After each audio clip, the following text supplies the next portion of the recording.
You've probably heard this a million times. Just because a person is a manager doesn't make them a leader. Why is this important to you? Well, eventually you want to get promoted to be a manager, right? Or maybe you already are in a management role. Or you might want to start your own company and be the CEO. Here's the thing, a manager manages to get everyone to do the work. But a leader puts out that magnetic energy that lifts other people up, inspires them to be their best, and helps them buy into the vision. Let me give you a typical example of a high performer's career path. So from the moment Sarah started her career, she put her head down, got the job done, became technically excellent at what she does. She was a superstar performer. Naturally, she eventually got offered a management job, and she struggled. She thought that she knew the ropes, but there was one missing link.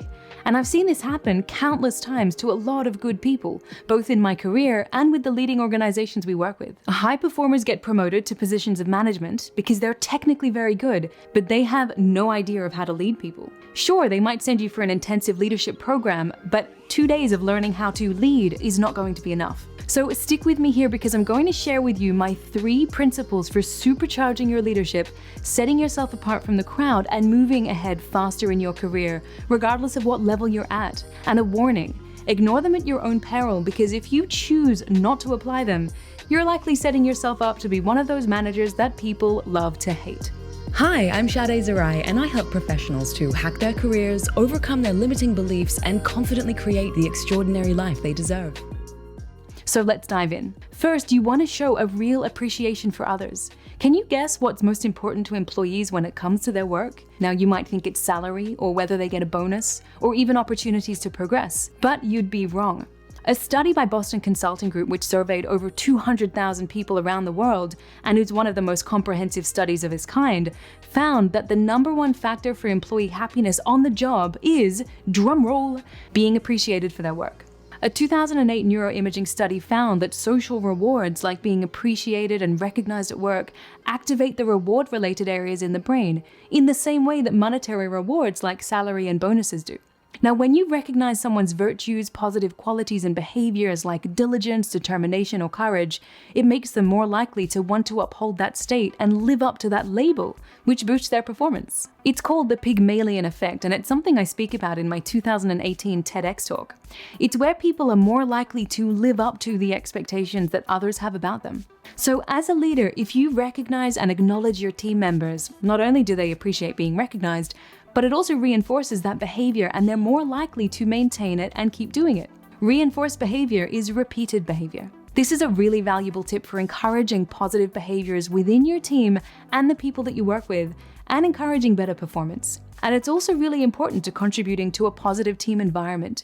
Second, you want to make an effort to focus on strengths. Early in my corporate career, I managed a team of salespeople. When I came to take over the team, they were underperforming, lacking engagement, and didn't really want to be coming to work. I realized that part of the reason why they had such a history of underperformance was that all of the previous managers kept reminding them of everything they weren't doing right, what they weren't good at, and how far behind they were in their numbers. This is lethal for team morale. One of the first things I did when I took over was to spend time getting to know each team member and really understand their strengths and what they were good at, so that I could acknowledge them, so that I could make them feel proud of the value that they brought. And get this, after a couple of weeks of appreciating their strengths, go figure, their performance started to improve. It was slow at first, but I noticed a distinct shift in their attitude and their focus at work. Now, there's a lot of research that shows that when you focus only on people's weaknesses, it's detrimental to how they feel and how they perform. It demotivates them. But if you celebrate strengths and remind people of the value they bring, this does wonders for engagement and overall performance. So make it a habit to highlight people's strengths rather than only focusing on weaknesses, even if those strengths aren't directly linked to the bottom line. Because again, it will have flow-on effects to engagement, performance, and productivity. And the third really important quality to supercharge your leadership is to make sure people feel valued. Are you noticing a theme here? Yes, of course, people charged with leadership have to help the team to achieve their commercial goals, but it's these relational aspects that really differentiate managers from leaders. Through our company, Influencio Global Inc., I've worked with thousands of managers and leaders across so many different industries. And by talking to their teams, I found that a common trait that exceptional leaders have is this. They make people feel valued and appreciated. Loyalty and morale increases, and performance naturally increases too. So what does it mean to actually make people feel valued? Well, there are a couple of key elements I want you to think about. First, really listen. When someone's speaking to you, you want to give them your full undivided attention. Use your body language and gestures to show that you're engaged. You stop whatever it is that you're doing, you put your phone away, you maintain eye contact. I remember when I was at university studying social psychology, we were learning about how to know whether someone is interested in you and what you're saying. And a classic sign is when they orient their body towards yours. This demonstrates that they are very, very interested. And the same thing applies in leadership. When your body and feet are facing the person that you're listening to, they subconsciously feel as though you're really listening and hearing what they're saying.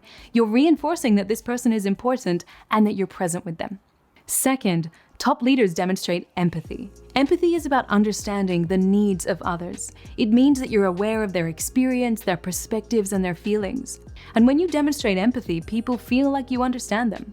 Now, one way to demonstrate empathy as a leader is to take time to try to understand what's behind a team member's behavior, or where someone might be coming from with a suggestion or a comment that they make. It might involve asking questions to understand how someone's feeling, or what motivates them. For example, "That's interesting, what makes you say that?" Or, "Can you share more with me about what you're experiencing?" It's not about simply being nice or trying to make everyone happy. It's actually a data gathering tool to help you understand the human environment that you're in, and to help you make better decisions and make those you work with feel like you genuinely value them. And third, top leaders care about people beyond the job title. In a work environment, it's really easy to see someone as their job title and their responsibilities. The HR lady, the IT guys, the marketer. But people are so much more than what they do for work. People have entire lives outside of the workplace, and servant leaders care about someone beyond just what they're paid to do at work. They remember details about people's personal lives, like when a team member's son is starting his first day at kindergarten, or when someone else's grandmother had her 80th birthday, and they ask about these things, showing a real genuine interest. This quickly breaks down barriers and encourages real, authentic connection, which goes a long way to make people feel valued.